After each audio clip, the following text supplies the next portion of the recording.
Greetings. Here we are, having finished 4 weeks of our book, Not a Fan.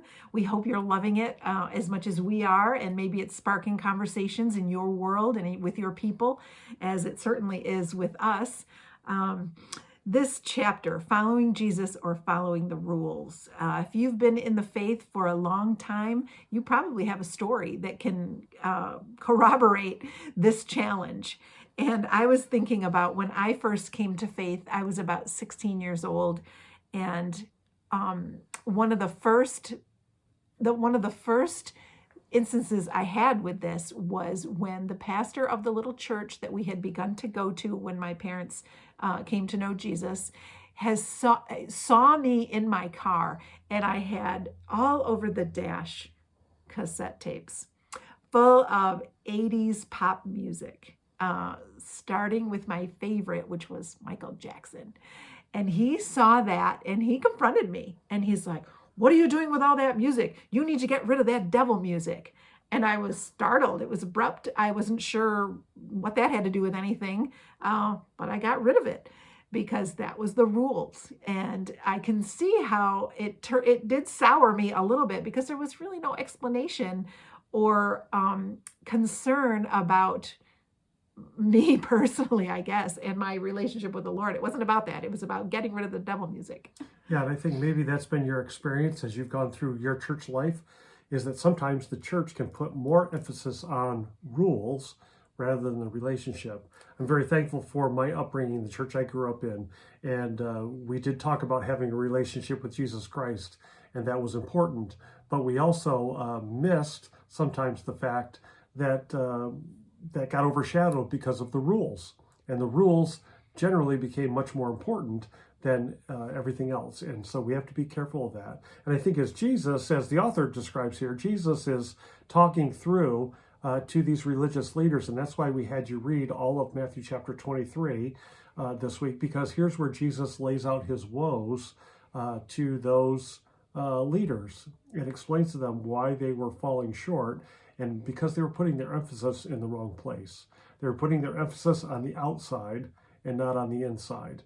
And we need to be reminded of that, that really it's what God is doing inside of us is most important. We don't dress up the outside to look one way and yet be different on the inside.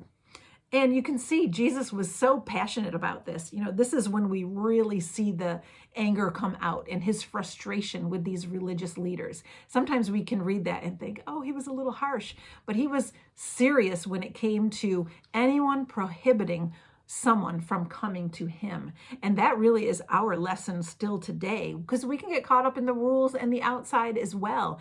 And I really took that lesson to heart, that Jesus, he is after our hearts, and whatever rules or obedience or practices that we take on flow out of our relationship of love with him, not put on ahead of time to gain favor or for any other reason.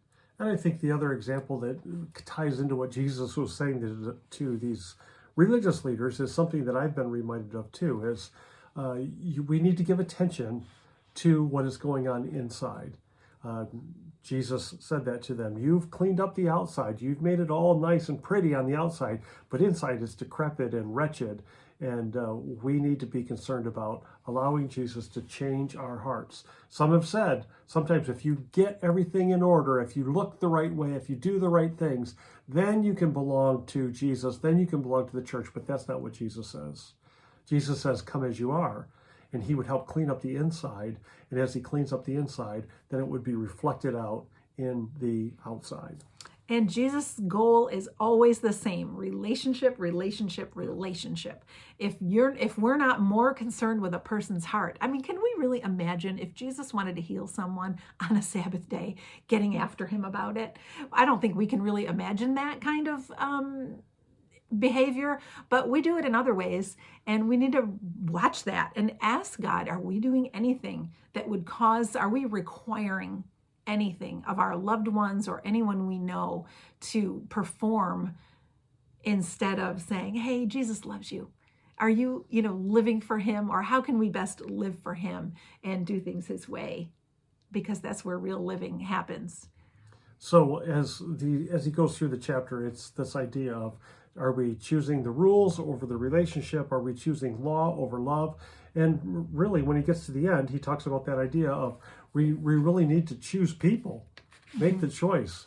Make the choice of choosing people and seeing their value and finding out what really, really matters. And it is a person loving them as Christ would love them and allowing God to come in, restore the relationship with them, and then to have that relationship radically change their insides, who they are as a person, the way they think, the way they act. It all reflects out of that relationship of a changed heart. And the behavior follows through out of that. You can't help but change and be changed once he enters your life. And that is what we're trying to stress. Even as we go through 1 Peter, the way we live as God's people, the way we respond to a life of hope and holiness and all those other things, it's because of the change that God has done in our hearts. It's the relationship. He is always about extending great mercy and love to us so that we might be restored to him, have the relationship that he intended. And then from that joy, from that change internally, we act differently, we live differently, and we honor him in our lives. So that's kind of a summation of last week. Hopefully you're enjoying this book as you read through it. We'll look ahead, we'll push ahead, reading the next chapter in this book. We're going to continue through this. We'll be in this probably until the middle of November, so we've got a few more weeks left. But just encourage you to follow along as we put up here in a moment. You'll see the readings for this coming week, and continue to follow along. Hope you're enjoying it, and we'll see you back next week. Have a great week. We're praying for you.